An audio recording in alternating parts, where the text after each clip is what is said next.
Hello. We're very happy to be here, and we're very happy to follow Mario. The workshop itself was done in intention, which is the little segment we're going to do right now, because you first learn to open up the body, because our first reality is the physical body. So you all opened up that body and became aware of it, and then you went into the mind. Body and mind, we can't separate them. And when you learned all of these practices of the mind and start to practice introspection, we call that svadhyaya in yoga, introspection and contemplation, and know what is my why, Mario said. What is it that I want in life? Because when you come to the practice of intention, you need to know what you want in life. And it's quite funny because sometimes we're not always so sure, you know? As yogis, we constantly come to the practice of checking our why, our intention. What is our intention now? It keeps changing. You can check it every week, you can check it every month, you can check it quarterly. I kind of do like quarterly intentions. Finish them, get them done, you know, reach those goals, and then move on to the next one. Short-term intentions, long-term intentions, but we live by intention.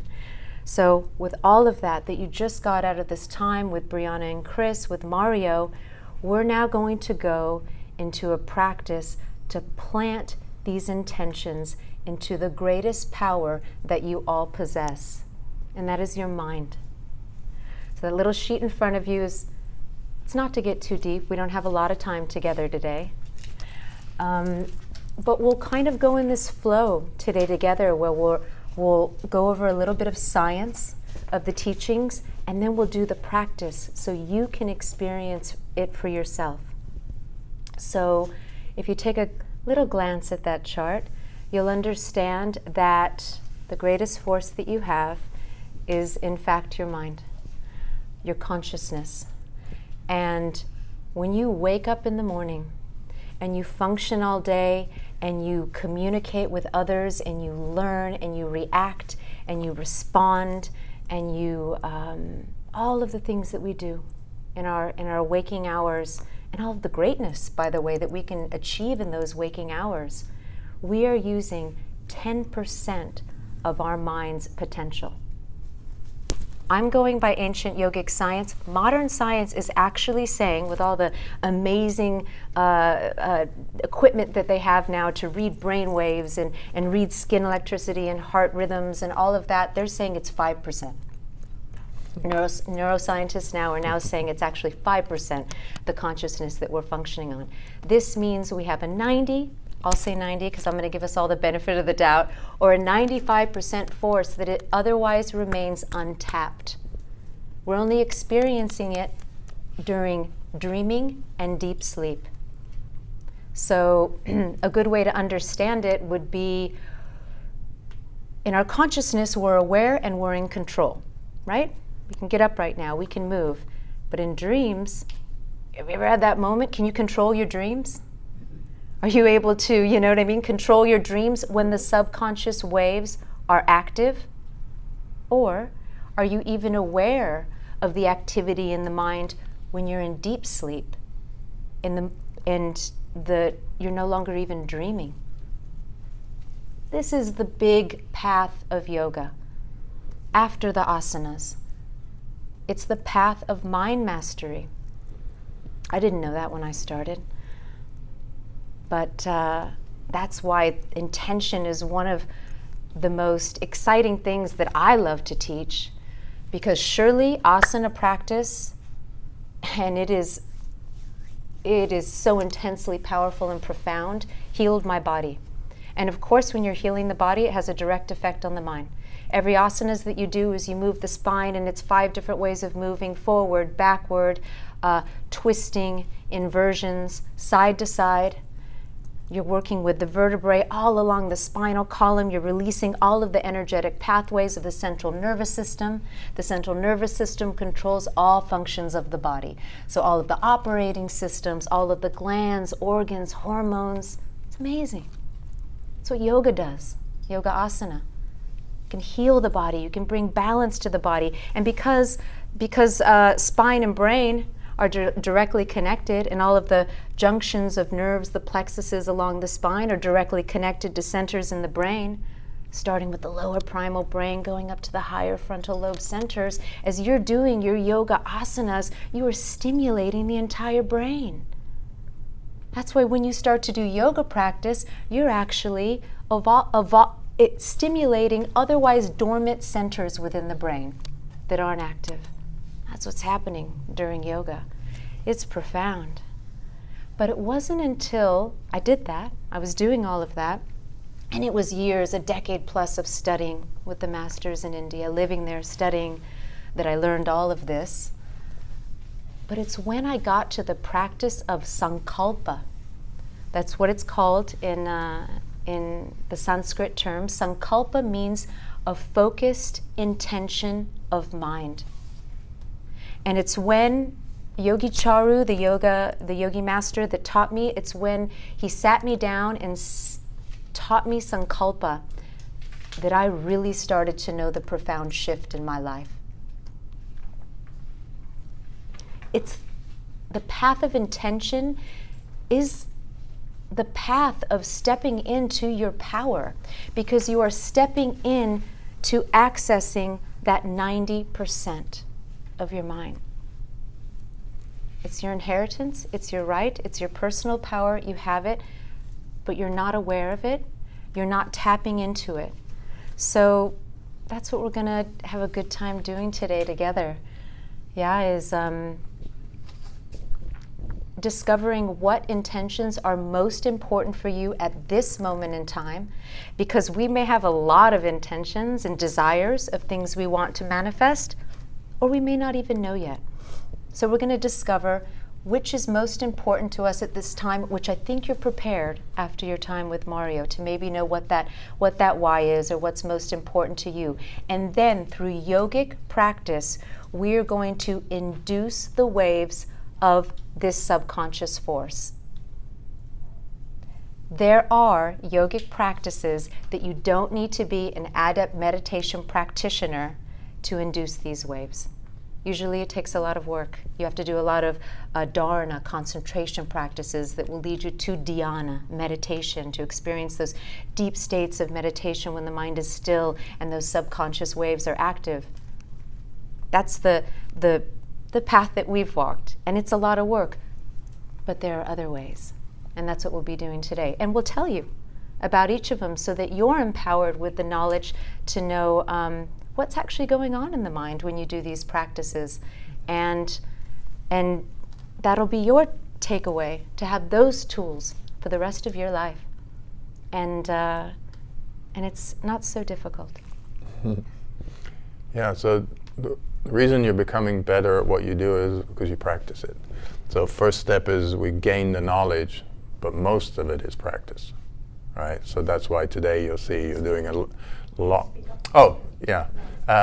You'll see today is we're doing a lot more practicing than we're talking, because you learn, like you do in dance, the moves, and then you practice. And then you learn, you practice, but you'll realize as you're practicing, hours are way, way longer, as you all know. This is exactly the same thing. We have to practice to be able to get to that consciousness, because the mind isn't used to it. It's outwardly drawn. So this morning we were listening to a message from Guru, and it was like, go within. But how do you do that? You have to have the tools. You have to have the teacher teach you, give you the tool, and then most of it is just practice, practice, practice, and then eventually you'll understand that the world within is a whole universe you can explore, and this universe is a lot more limited. So to access that 95%, you really got to go inward. One of the things today is to get to that intention you want to get to is going to be getting to know yourself.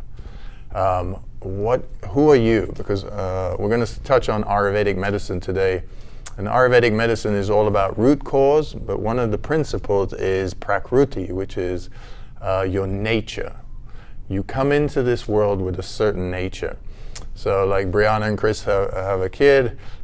He comes to our house, Dylan, and we watch him, and we're like, this is how he's going to be when he's older, right? We already see his nature. It's a particular way. Can you write it down? Yeah, you can kind of speak about it, but you really only see it, right? Because you're connecting with that soul. So that is something we need to know about ourselves, because on our way to fulfilling that intention, we do it in a particular way that's a little bit or a lot different than somebody else based on how we do it, right? So you have great dancers, you got great athletes, whoever you want to look at, they may be doing the same thing, but they all do it slightly different because you are different, right? So you got to get to know yourself a little bit and know why you do it your way, because it's you. If you don't understand why you do it your way, you're going to start looking at other people and saying, oh, they do it that way, and then you're going to try to do what they do. Yes, learn the move, but it's still going to be yours. Right? So we want to learn a little bit about who we are today. And that's why we're going to do these practices as well, because they're going to start to trigger not feelings so much, but understanding and awareness of ourselves to say, I do it that way, and I am that way. And I embrace that because that's who I am, rather than trying to be different and do it another way.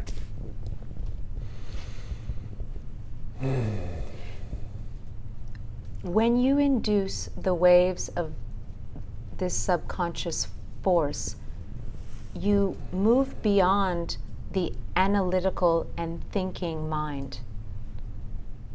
You tap in to the wisdom, the intuition. Ultimately, the power of the mind is limitless. People with psychic abilities, the power to heal the body, the creative power, all of it is within the subconscious force. But that's why when, as Yogi was just describing, by doing these practices, you come to a deeper understanding, because we're going to leave the waves of the conscious mind, which are beta waves. We're going to shift into alpha and possibly theta waves, that state between waking and dreaming. Okay, so let's begin. We're going to begin by chanting the Om mantra, which I'm sure everyone knows from if you've ever been to a yoga class. But let's talk about what Om does. And now, with modern science, you can even see in an EEG machine that records the brain waves. When chanting Om, it induces alpha and theta waves within the brain. O, alpha, theta. Continuous chanting, full activity in the subconscious factor of the mind. So that's what we're going to start with, okay? And then feel the effects of the chanting. We'll do it 11 times together. So come into a comfortable seated posture. Comfort, that's all that matters, however you want to be comfortable. And don't worry if you want to sit in a chair at any time. At one practice, we'll be lying down on our mats, but if you're not comfortable sitting, feel free to grab a chair. Yeah?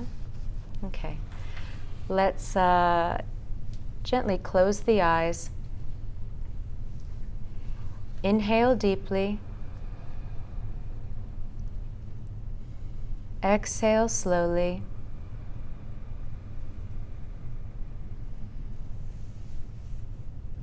Inhale deeply, and we will begin chanting Om.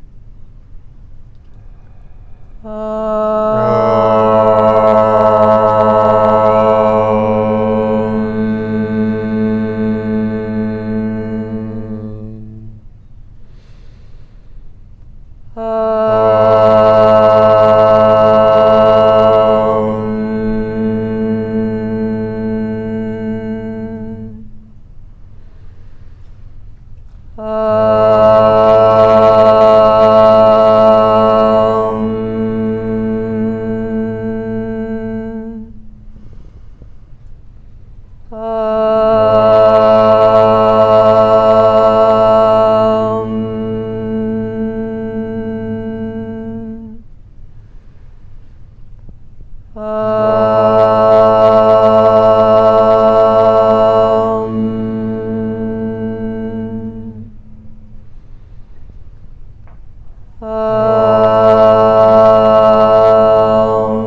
Keep the eyelids closed and feel the effects of chanting the mantra.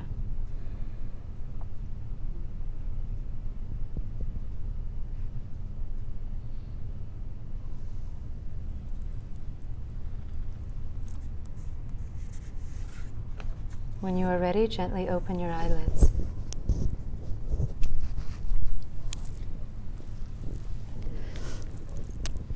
Setting intentions and turning fear into focus. He came up with that title.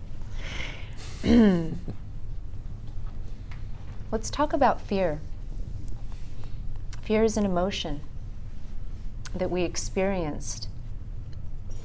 And by fear, I mean fear can have many facets. Fear can be stress. Fear can be anxiety, nervousness. It comes from a thought, which we are having from our minds. Emotions, the root of an emotion comes from a thought or a thought pattern. The thought, we're somehow predicting into the future. Actually using your creative power, but maybe not in a negative way, by being creative of thinking of something negative that's going to happen, or a negative possibility. Setting a negative intention without knowing it. And it's having a negative result, a negative emotion. So this is what happens with every time when you are feeling an emotion like fear or stress and anxiety. It means that you are having a thought in your mind, and this thought is wreaking havoc on the body and mind and on your future. Because what happens when you have a thought? Immediately, it sends out a message to the body to release chemicals to prepare you for that reality. So if you're feeling fear, you have a thought, a root thought, whether you identify the root thought or not. But the fact that you're feeling this emotion means that there is a root thought that is sending a chemical message to the body to prepare you for battle, for disappointment, for failure. It's having an effect on the body and the mind. Simultaneously, the thoughts in our mind are energy. Every time you have that thought, that energy is sent out into the universe, into the collective consciousness. And the laws of the universe state, this is science, the law of attraction is energy attracts like energy. So that energy that you are sending out will attract the same energy towards you. Your thoughts are attracting your reality. So if you are experiencing any kind of nervousness, stress, fear, anxiety, that thought is sending itself out there to then bring that stress reality, whatever it is, towards you and make it a reality in your life. So the yogic practices and what we're going to be doing today is becoming aware of that pattern and giving you the tools to the power to change it, to no longer have that negative thought. Because if we can plant the seeds of the thoughts, then we can change the emotional reaction, we can change the chemical reaction in the body, we can change what's being sent out to the universe and what we're attracting, and we can change our reality. It's the power of thought and intention, which we will be practicing together today. An intention, like I said, in yoga is called sankalpa. Sankalpa means a focused energy of mind, which we then plant in yogic practice when the subconscious waves, that force, is active. So we're going to start with an intention practice to discover what your personal intention or what your why is. I keep looking at Mario because I love that. I love discovering what my why is daily. So again, let's come into a comfortable, whatever you need to sit for a few minutes, not long.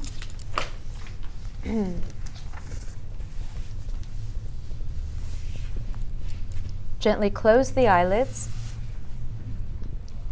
I'm going to take 3 deep breaths. Taking a deep inhalation. And on the exhalation, I want you to let go of all of the things that have happened before this moment. All of the activities of the day before this moment. Another deep inhalation. On the exhalation, I want you to let go of all the things you have to do after this moment. Let go of that list. One more deep inhalation. And I want you to allow yourself to just come into the present moment. Keeping the eyelids closed, we're going to discover our personal intention, which I said is a sankalpa, a determination to become something or do something in your life, something you want to change, create, or to happen. And it's going to take the form of a short mental statement, which during the practice we will plant into the subconscious in the form of a seed. The intention can be a physical one, as simple as I will eat healthy and work out daily. It can be more expansive, like I will dance with mastery and joy. It could be mental. I am confident. I am disciplined. I will be successful in whatever I set my mind to. It can be spiritual, like I will tap into my infinite power and potential, or I will experience joy in all the activities that I do. You can also have intentions to improve aspects of your personality. I will have patience. I will speak kindly to others. I will be positive. They can be short or long term. And whatever it is, it needs to be what's most important to you at this moment in time in your life. It's not about anyone else. Simply you. It needs to mean something to you, and you need to feel it. So let's take a moment to discover what your personal intention is today. Just choose one to work with for today.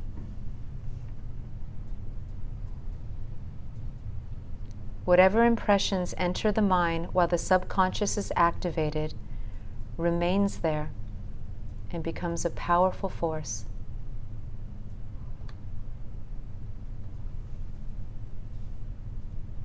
One simple sentence of your intention, something that means something to you.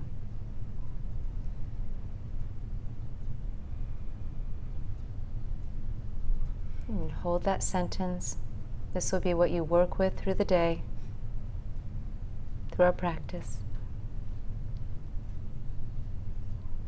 And when you're ready, gently open the eyelids. So the intention you pick has to have a lot of meaning. The driving force behind anything is our interest. It's when we make something important. So the reason you get up in the morning and you have your coffee every day is it's really important. It's been important in your psyche for a long time, right?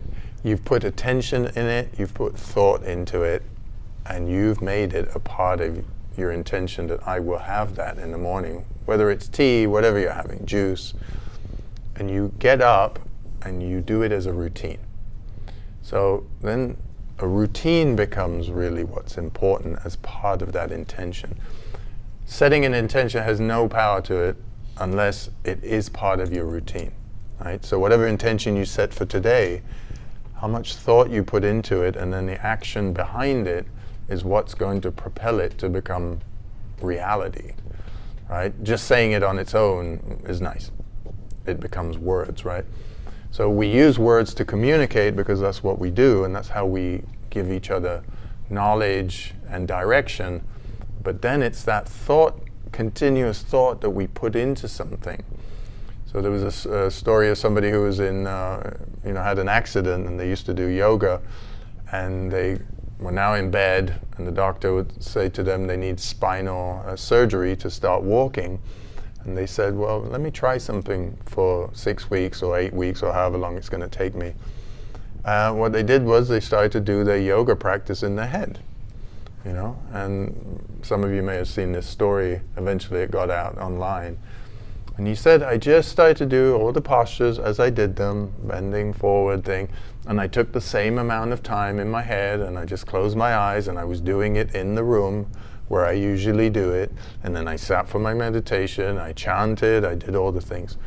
So after 6 months, they walked out of the hospital. So to a doctor, it's a miracle. To that person, it was reality, because they set the intention of, I am going to walk out of this hospital without surgery. That was the intention, and 6 months of work behind that was their whole mind just playing that whole, doing yoga, doing the things that they did, and then seeing themselves get out of that bed, walk out of the door. And that took so much energy. So the next thing is, part of our routine is that energy. So we start to conserve our energy and put it towards our intention, because that's what's going to propel it forward. So there's this whole thing that's going on in our head, and that's becoming part of our story. The reason some people get to their intention and some people don't is because it's that one focus that we make something, but importance has to be behind it. So some people will call it passion and all of these kind of words, but it's really your interest behind it. So we can all sit here and have amazing ideas and sharing things, and most of them should stay as a hobby, or something we just chat about. They should never be serious. Only the serious things, because we've only got a certain amount of time in this lifetime, only those things that are really important to us should be in the forefront of our mind. All the rest should be fun, right? So I went to sports college, and I remember going, and I used to play tennis quite well. I was on the circuit in England, and I would play tournaments, and my dad would say to me, you can really be a champion. And when he would say that, inside of me, I would feel like, no, that is not a reality. I am not a champion in tennis. I already felt it, right? Because I'd be in the toilet playing cards and other things with people during the tournament and having a great time. But my whole attitude was, I'm not a champion at tennis. I already felt it. And then I went to sports college. I loved tennis. It was great, and I played it. I played rugby. I played all sports. Was great. But I already knew myself at that young age to say, I just, I know many champions, and they, in the forefront of their mind, they get up, they practice, they go for it, they're thinking about it, they strategize, they dream about it. They're champions, Then I went into the fashion business, and I did a whole different thing. And I found my place in a whole different world, and I sort of championed that. So getting to know ourselves has to be a part of our really consciousness. Is that for me, or is it not? Right? Because when you're entering a competitive way, if you're competitive at dancing, if something else you're making it more important, you won't get to where you're going. So one of the things you need to do, and I do, is what is in the way of my intention? What am I making more important than my intention? Now, of course, if you have children, if you have other things going on, yes, those are obviously a part of your routine, your daily routine.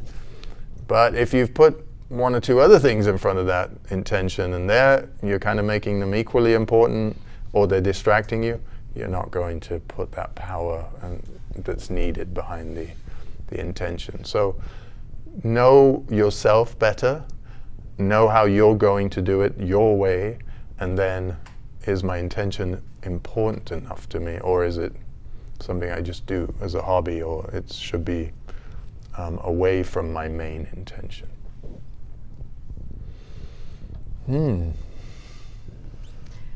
Okay, we're going to do a practice called Yoga Nidra. Nidra means sleep, because, like sleep, it induces the alpha and potentially the theta wave within the brain. This is also the wave that is experienced during deep states of meditation. So you're going to get to have the experience of deep meditation by lying down. That's the good part, so you don't have to sit uncomfortably. So everyone lie down, but heads facing me, please. Yeah. And there are blankets over there. Your temperature will drop. This is a longer practice, so please make yourself comfortable.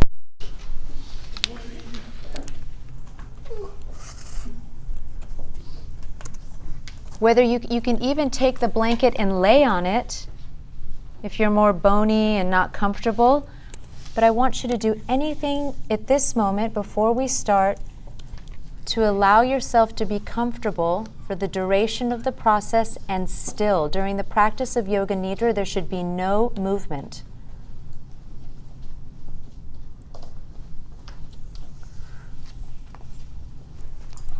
Now I'm going to give you a big key to actually allowing yourself to go into this deep states of meditation. Don't think. The moment that you start to analyze the practice or think about the instructions, you're activating the conscious waves within the brain. So just allow yourself to relax. Listen to the instructions and follow it with relaxation. So you're lying down in the pose of Shavasana. The legs are slightly apart, arms are on the sides of the body, palms are facing upward. Gently close the eyelids.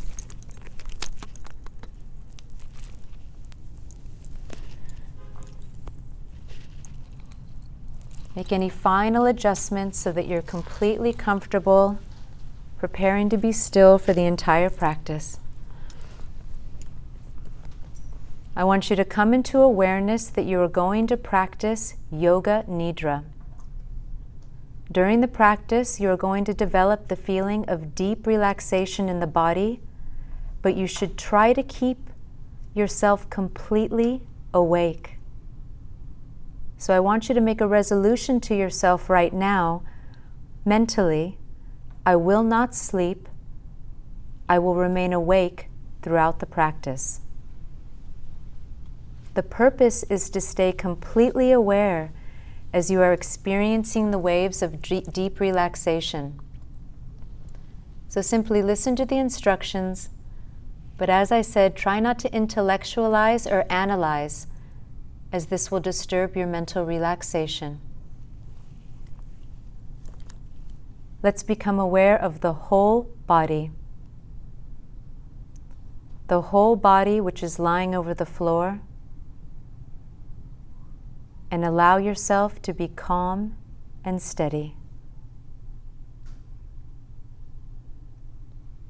Take in a deep breath. And as you exhale, feel the cares and worries flow out of you. Another deep breath. As you exhale, feel any tension leaving the body. One more deep breath, allowing yourself to completely let go on the exhale.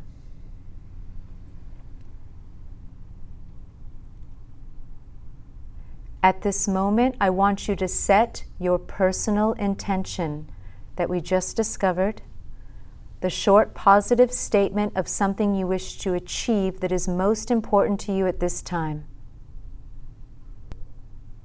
An intention set at the beginning and at the end of Yoga Nidra is like a seed sown in the depth of your consciousness.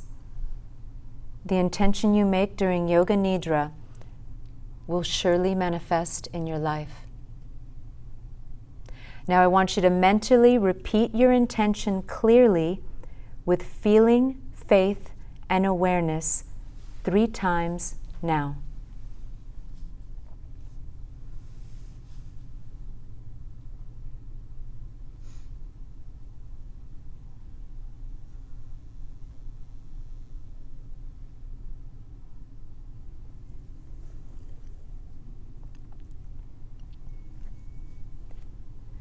We will begin with rotation of consciousness throughout the body. As I state different parts of the body, I want you to mentally repeat the part while simultaneously becoming aware of that part of the body. You do not have to concentrate deeply. Just let your mind move freely from one part to the next. Beginning with the right side of the body, become aware of the right thumb, second finger, third finger, fourth finger, fifth finger, palm, wrist, lower arm, elbow, upper arm, shoulder, armpit, the right waist, hip, right upper leg, knee, lower leg,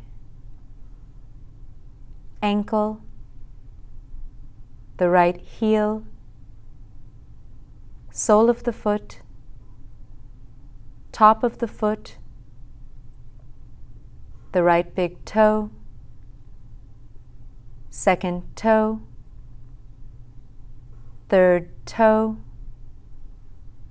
fourth toe, fifth toe. Become aware of the entire right side of the body. Now bring your awareness to the left side.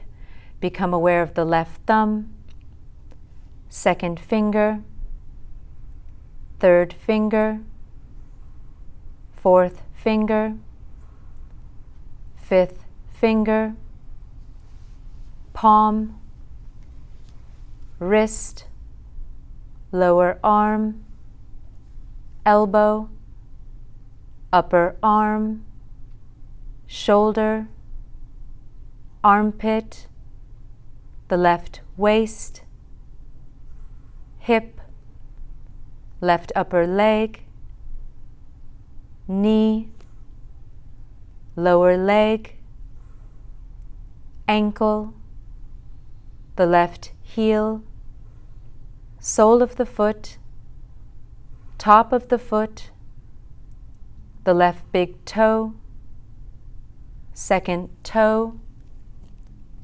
third toe, fourth toe, fifth toe.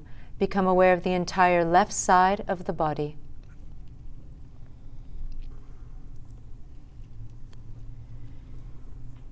Now become aware of the back side of the body, the right heel, left heel, the right buttocks, left buttocks, the spine, the right shoulder blade, left shoulder blade, back of the neck, back of the head. Become aware of the entire back side of the body.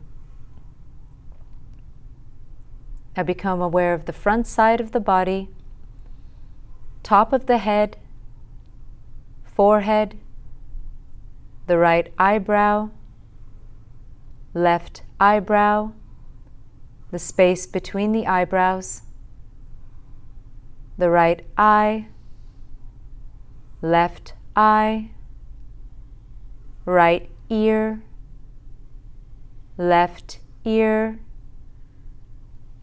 the right cheek, left cheek, the nose, tip of the nose, upper lip, lower lip, chin, throat, the right chest, left chest, center of the chest, the navel, abdomen, the right knee, left knee, the right toes, left toes.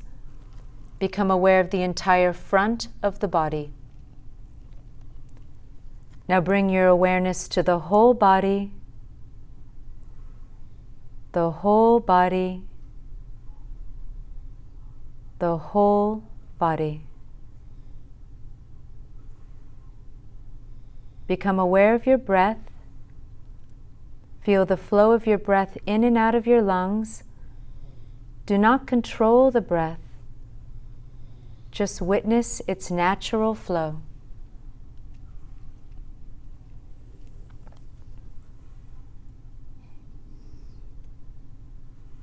Now bring your awareness to the breath at the navel. With every inhalation, the navel rises. With every exhalation, the navel falls. Just witness the rise and fall of the navel with every breath.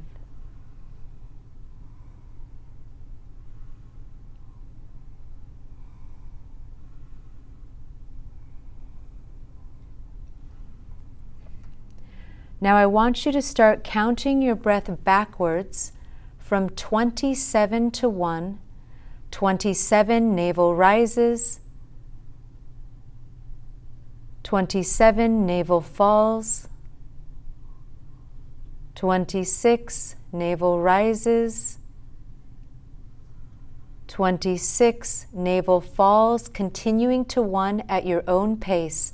Say the words mentally as you count your breath. Be sure not to make a mistake. If you do, you must go back to 27 and start again. Complete awareness of every breath at the navel.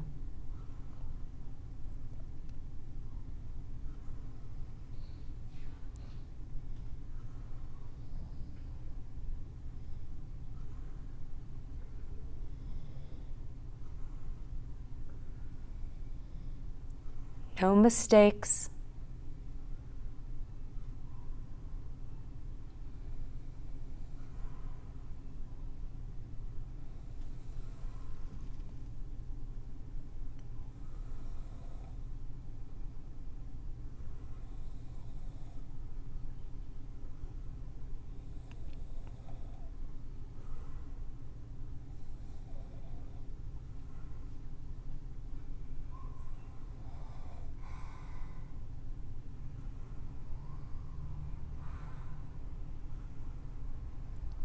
Complete awareness of every breath at the navel.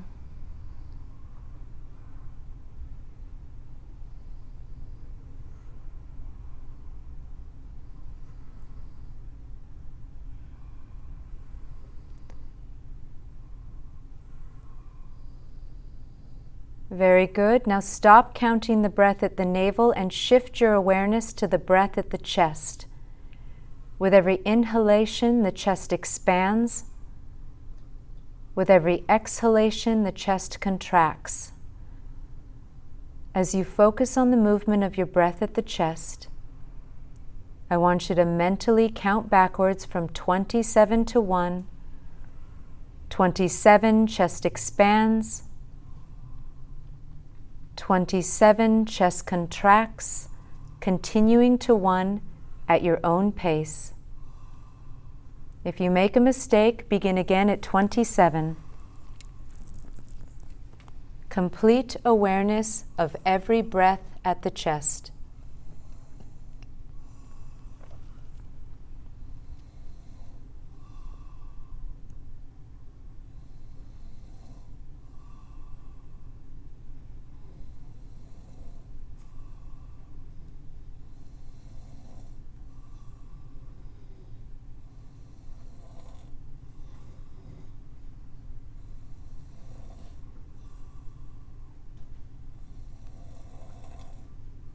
Focused counting of breath at the chest.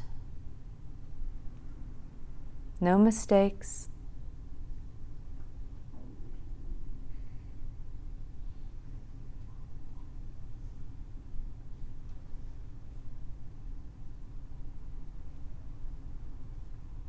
Let go of counting the breath at the chest and bring your awareness to the breath at the throat. Become aware of the breath moving in and out of your throat. With every inhalation, the breath moves downwards. With every exhalation, the breath moves upwards.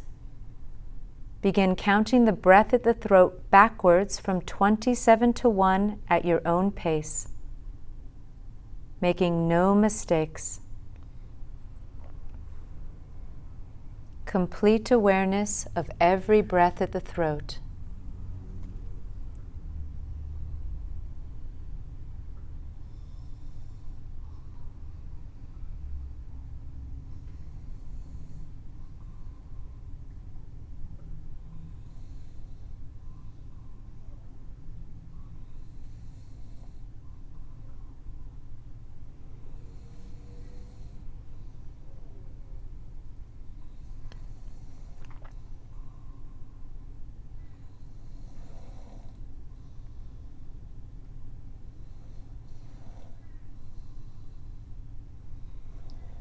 Stop counting the breath at the throat and bring your awareness to the breath at the nostrils.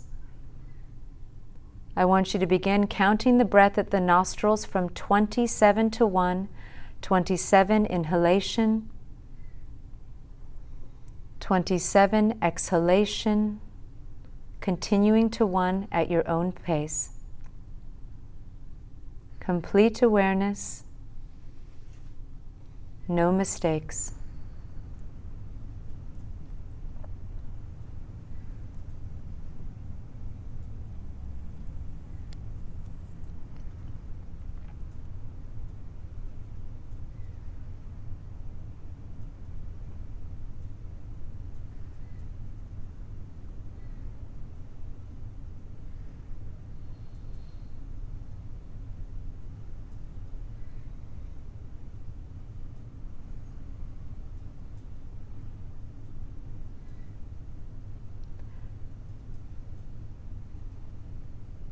Stop counting and leave your breathing. We now come to visualization.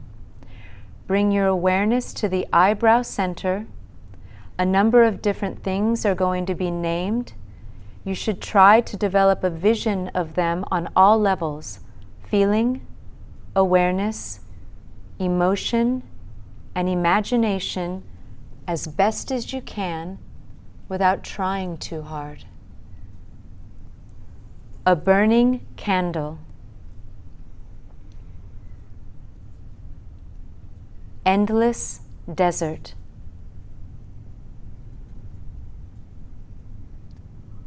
An Egyptian pyramid. Torrential rain. Snow-capped mountains. A white rose. A thorn on the rose. A forest with tall, dense trees. An elephant moving. A coffin beside a grave. A dove. A flowing river. A boat. Birds flying across the sunset. A cross above a church. Stars at night.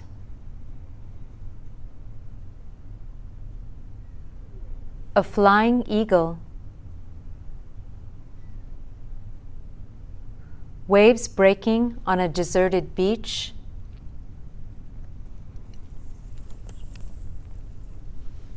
The restless sea.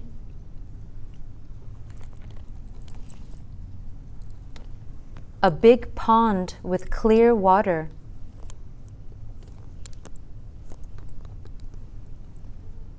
A lotus blooming in the pond. A smiling Buddha.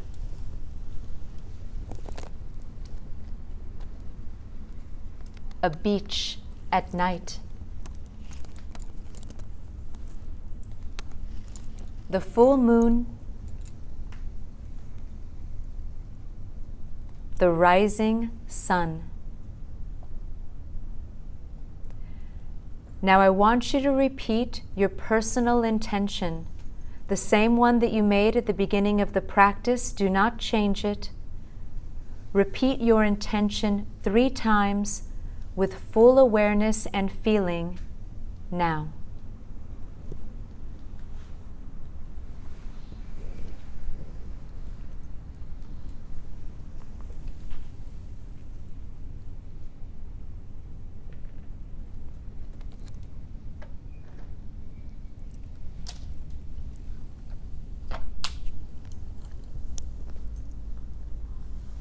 Relax all your efforts.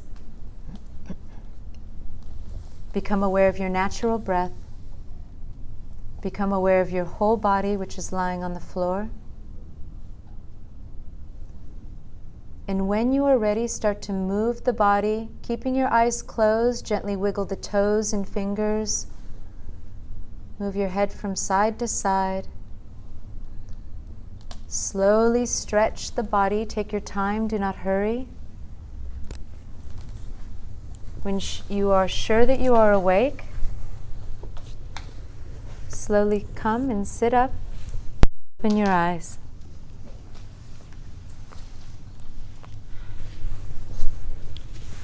How many of you stayed awake throughout the practice? Huh? No. Were you able to count all of the breaths? Mm.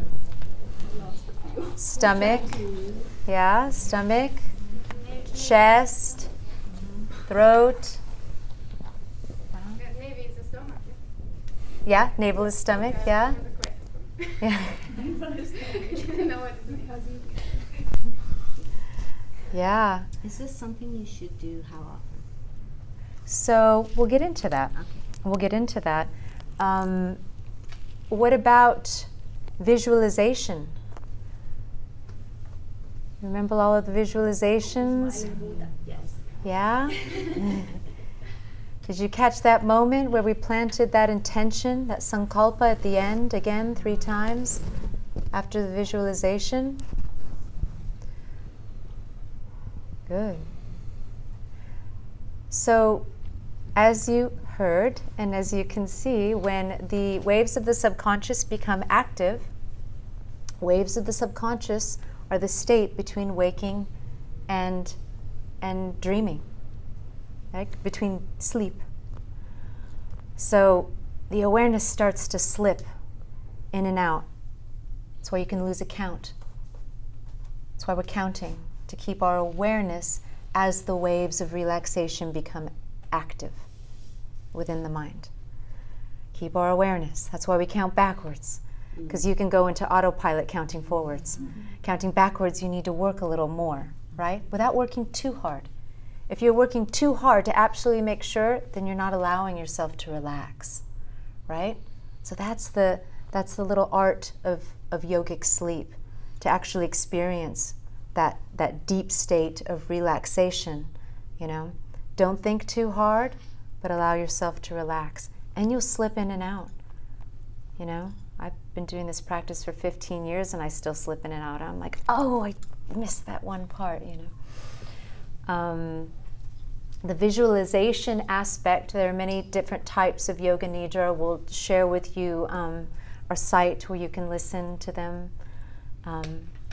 and practice whenever you want. The visualization aspect starts to use forms, archetypes within the subconscious, and it relieves tension in the mental and emotional and physical body. So those tensions get released when those archetypes, because all those forms have a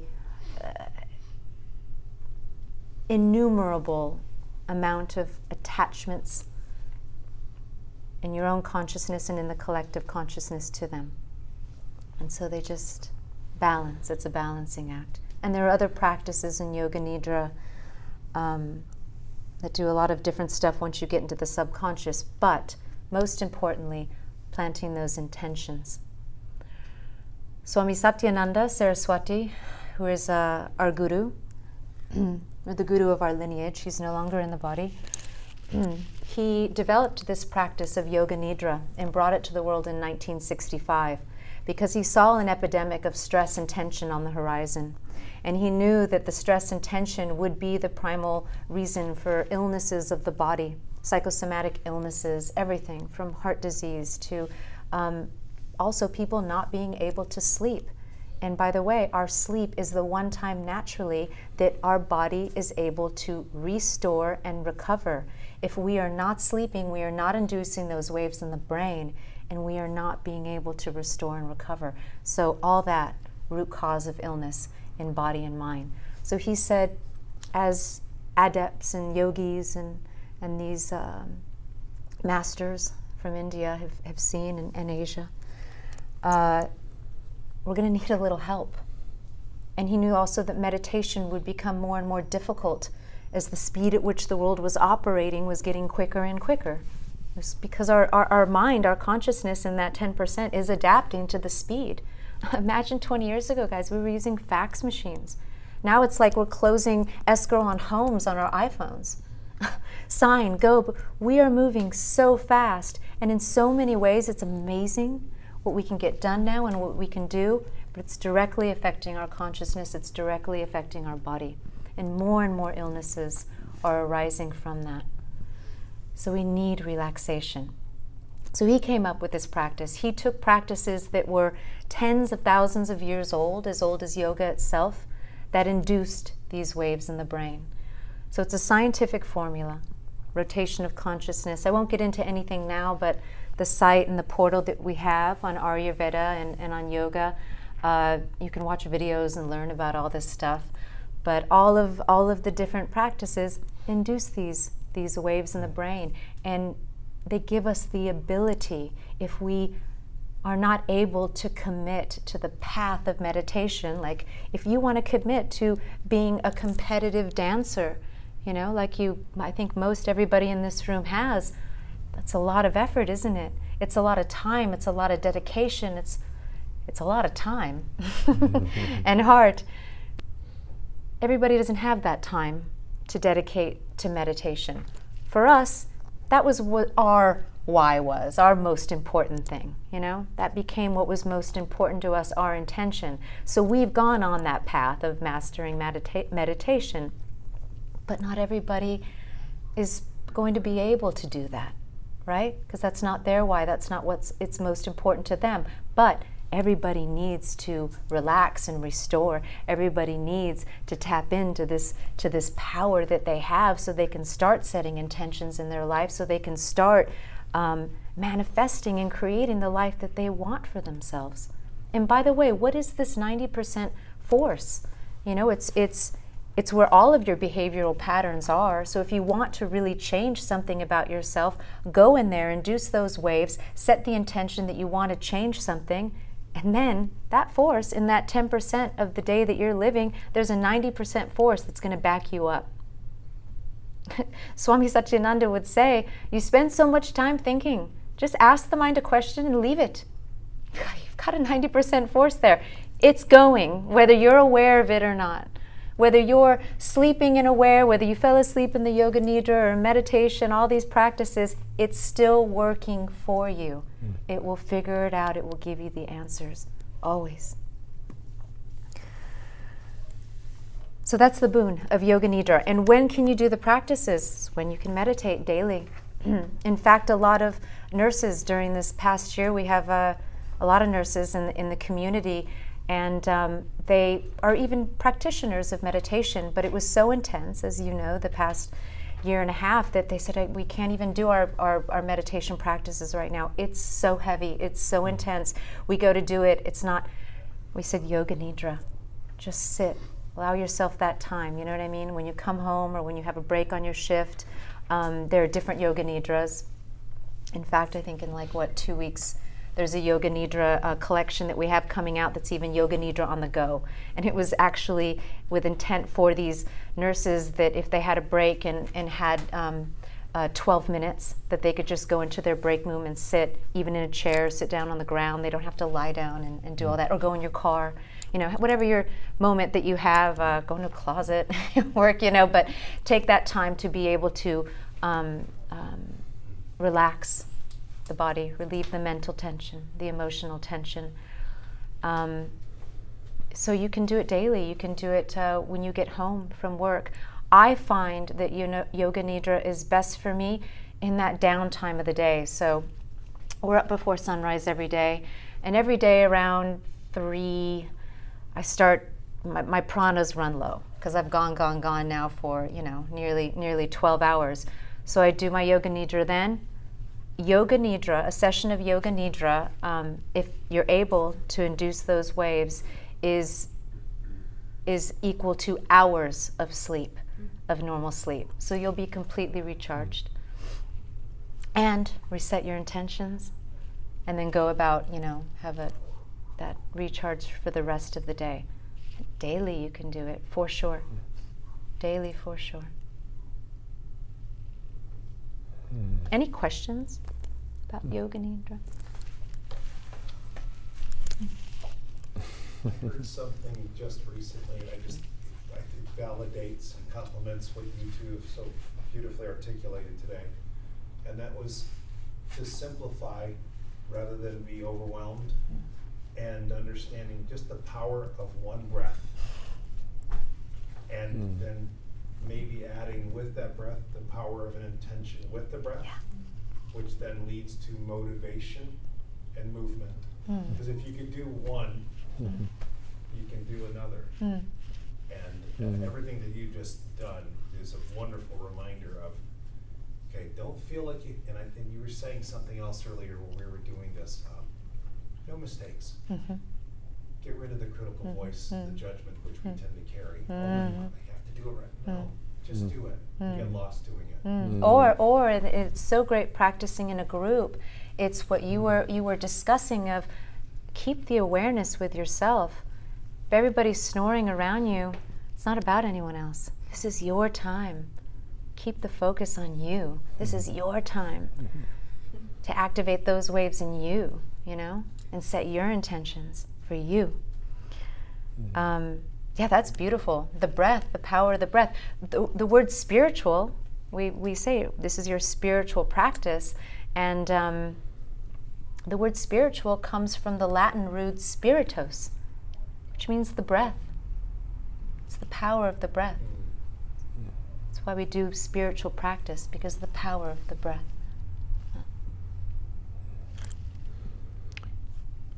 So you're setting the intention, the action behind it, and the energy behind it that's needed is going to come from you. nobody else.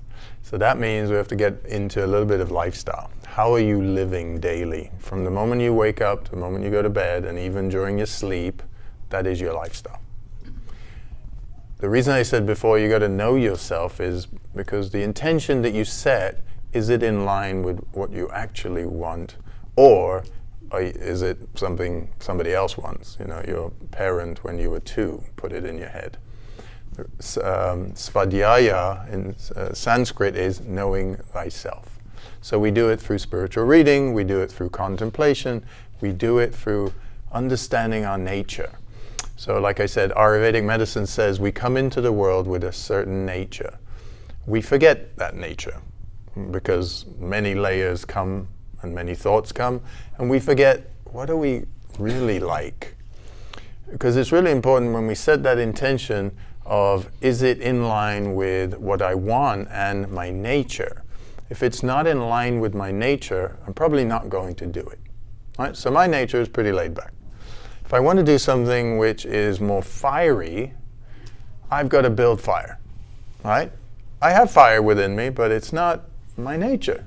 So if I've got to start running the 100 meters, which I did at sports school, I had to get fire going because earth was no good. Earth made me want to sit, chill, look at something and do something else. It's fire that propels us forward. So in Ayurvedic tradition, medicine, and in science as well, there's 5 elements. Ether is space, air is movement, fire is heat, water is cooling, and earth is what gives us grounding. Those 5 elements make up everything. Our phones are made of them, the ground is made of them, these bodies are made of them. Everything we know in the world is made of the 5 elements, just different mixtures of them. That's why we are also different. That's why sometimes we get tired quicker than somebody else, sometimes we have more energy, because the elements are moving within us. The reason we want to know ourselves is we want to know which elements are more predominant in us. They were at birth like that. That's who we are. That's why when we look at a child, we generally know how we're going to be as an adult, because a little bit of fire is more there than earth, or a bit more than water, a little bit more there of ether. In Ayurveda, if some of you know about Ayurveda, we call it Vata, Pitta, and Kapha. We call it fire, earth, and air, because water is in both earth and fire, so we group it as fire and earth. So these elements are constantly moving. That's why sometimes you're tired and sometimes you have a lot of energy. Because the fire is high, you're getting things done, suddenly the fire diminishes, earth takes over, you feel sleepy, and that usually happens when you're eating, for example. Why? Because the fire in the stomach gives you energy, and as soon as you eat something that's too heavy, you can't digest properly, all the fire goes to the stomach, takes energy away from the body because it has to digest, suddenly you feel sleepy. So knowing yourself is about also knowing what elements move and groove inside the body more, so you can start to manipulate this energy, right? So you can, when you're dancing, you're not super hyper and you're not super chill, but you're in that mode of getting ready. Because focus takes energy, right? That's why there's a lot of talk about mental health these days, is because people can't focus anymore. We're doing way too many things. Like Yogini said, we've just got way too much things. So one of the ways you're going to conserve energy and get to your intention and the action is my lifestyle. What am I doing during the day from the moment I get up to go into bed that I don't need to do, that I just do? Is it 5 more minutes on my phone? Is it too much eating? Is it too much drinking? Is it what is it? Because if my goal is here and my intention is to get there, I have to look at how am I conserving my energy. And during your day, you're giving away your energy to the world. So one of the things is, when you get up in the morning, you don't grab your phone. Why? Because you've just come out of this sleep, in a dream state, you're waking up in the world. If you give your attention to the world, now the world has your attention, right? Instead of getting up in bed, sitting up for a moment, checking in with the body, how do I feel? What was I dreaming about? What's on my mind? What's important to me today? That moment is a great moment to set your intention for the day, right? And we always advise keep electronics out of your room, get the TV out of your bedroom, all that stuff, because it messes with your waves of your brain while you're sleeping. Wi-Fi is everywhere, right? So why invite it into your room? Yeah, it's in this room, while we're in this conscious state too. So there's things that we can control and there's things we can't control. So during our lifestyle, the things that we can control, let's look at them and say, how can we shift and move those? So like I said, one of the things we do is keep our phones outside the bedroom, right? And then we sit up, we set our intentions. We do some chanting, for example. Then we get up, right? So that grounding, that earthiness that we just created in the moment of getting up and setting our intention just gave us energy. Now we can go with that rather than giving our attention to the world. Because remember, we want to go inward for that strength, not look to the world for that strength. Right? So that's a very basic way in the morning when we get up. So try it. Keep your phone outside. We have our things set on do not disturb. There's a few numbers that we'll get through if there's an emergency. So we're covered. Otherwise, we're sleeping, right? Because when J-Mo was talking about switching the thought pattern, you're not going to be able to switch from one thought from a negative thought to a positive thought if you have too many thoughts. And that goes with your lifestyle. If you're doing way too many things and your mind is all over the place and you're giving your energy to the world, when you come to change that thought from negative to positive, if you haven't been practicing, it's pretty impossible to do that, right? It's easy when you've been practicing, but not if you've been eating whatever you want and getting up whatever time you wanted and you're just working and you're haphazardly living, and then you come to change that thought, you're haphazardly going to try to change it rather than have a methodical way of, oh, okay, this is what I do. I sit, for example, quiet, I close my eyes, I slow down my breathing. When I slow down my breathing, it's impossible to get emotional. Try it, right? Getting emotional needs breathing that's way more, active. Slow down that breathing when we do what we call full breath. Stomach comes out, chest comes out, and we slow down everything. Blood pressure goes down, heart rate goes down. It's impossible to get emotional, right? So we use all these techniques along the way. But one of the things we do is have a daily practice. When we get out of bed, we have a shower, we brush our teeth, we still don't give our attention to the world. We get on the mat, we do some yoga postures, we do some breathing practices, we do some chanting. We set the tone of how we're doing actually two things.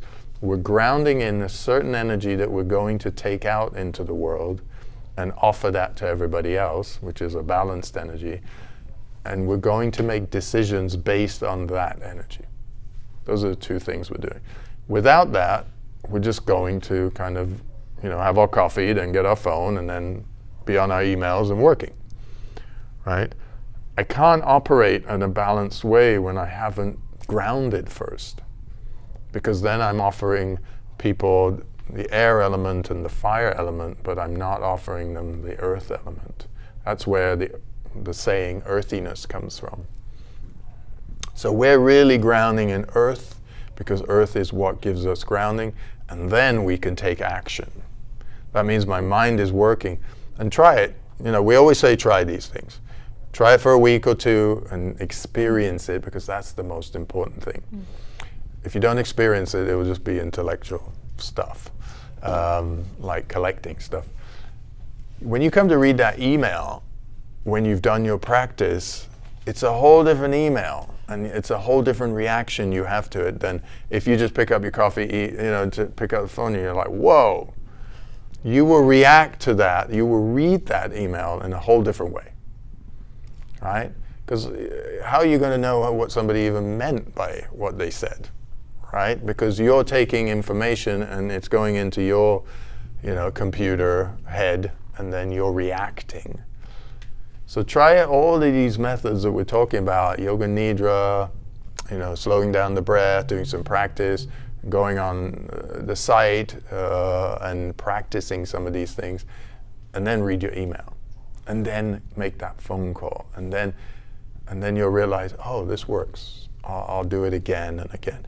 If you do it a week or 2 weeks, that's what we call an experience. If you do it for a month, 3 months, a year, 5 years, that becomes a practice. Until you get to practice, you won't actually get the depth of it. Like if I want to be a dancer and I come and take lessons for 2 weeks, it would have been a nice experience. But if I did it for 2 years and 3 years and 4 years, that's a practice. So all of these things need attention if you're aiming for that intention that you want to fulfill. So Yogi spoke about the importance of waking in the morning. And that's the amazing thing that, that the universe is, the creator of this human body and mind has given us, that every single one of us has the moment that adept meditators have and yogis and masters have every morning when we wake up.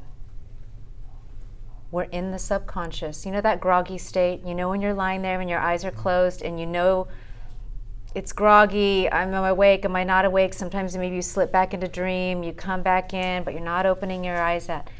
That's the time you can just lie there and plant your intentions. Plant those seeds in your head. And at this point, they can be multiple, a couple of them that are most important. Also, this is great for all of your dance routines.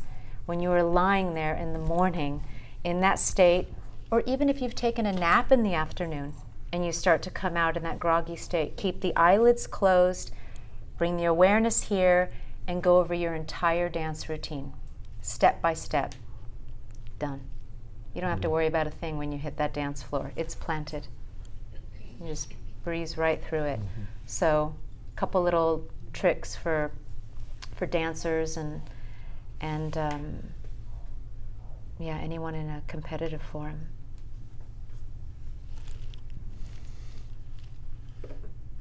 I think that's it. Thank you. Namaste. Namaste. Thank you, guys.